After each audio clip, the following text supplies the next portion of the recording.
We're back on stitch number 1. We're going to sew the bottom seam of the bag, but let's check our machine first to make sure that it is threaded correctly. And needle up, presser foot up, pull off to the left. And again, looks pretty good. We're ready to go. This is a 1/2 inch seam allowance, and on the Baby Lock Rachel, we're going to use stitch number 1, and we're going to line up the outside edge of our fabric with the edge of the presser foot, the right edge of the presser foot. This is the same thing that we did when we made our little pin cushions. So I'm going to line it up. I don't want to be on the exact end because that tends to suck the fabric down into the hole. I'm going to put my needle down, and I also want to hold on to my threads for the first few stitches. A couple of forward, and then I'm going to back stitch all the way to the end. It's really important that we get all the way to the end. And one more. Alright, and then again I'm going to hold on to those threads till I get away from the very edge. Keep this nice and straight. This is going to be the bottom of your bag.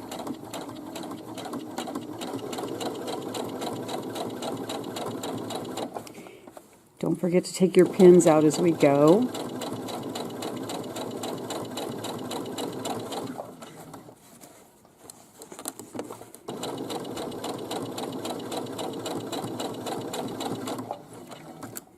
Almost to the end. You want to stitch all the way to the end and then back stitch about 3 or 4 stitches.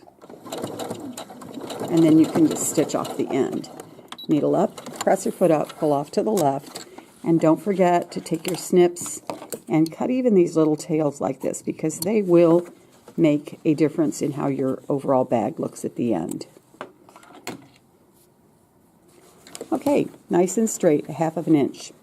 This seam is also edge finished with a zigzag, and the way that I'm going to do it is to switch to stitch number 5, which is just your standard zigzag. I'm not changing any of the parts of the stitching at all. It's just the default stitching.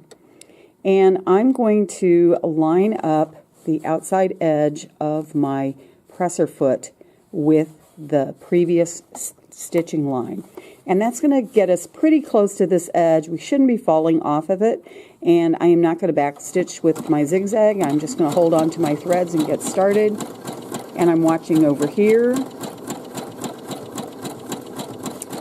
This is going to do some to prevent the raveling of the bottom seam of your bag.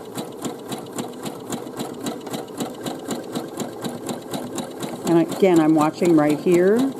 I'm not watching the other side.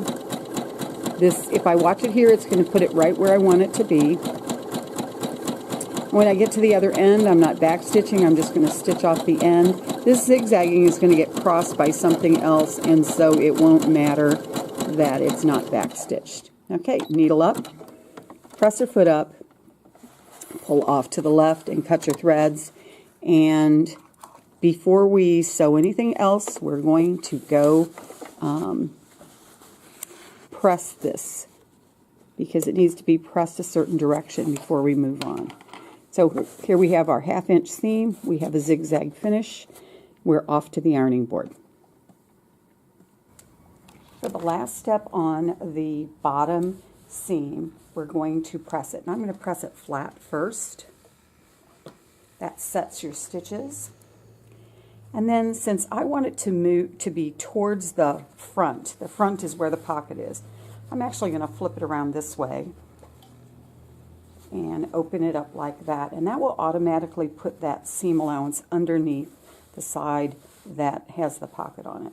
The reason why we press this seam towards the front is we're going to press the side seams towards the back. And then when we put the corners together, we'll have nice nestled seams. So make sure you press that nice and flat, and now you are ready to move on to doing the side seams.